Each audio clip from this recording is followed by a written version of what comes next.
ஏழா புத்திக்குள்ள சுத்துதுக்கு இருக்கு உன் இடுப்பு கொசுவத்துல சூட்சுமம் இருக்கு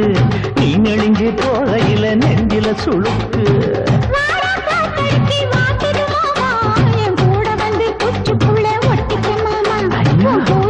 சூடு கொஞ்சம் ஏத்திக்க மாமா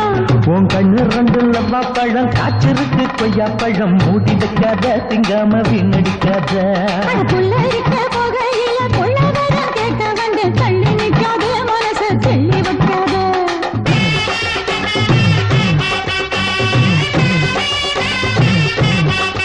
அடியே பஞ்சு முட்டாய் சீல கட்டி பட்டு வண்ண லவுக்க போட்டு கஞ்சி கொண்டு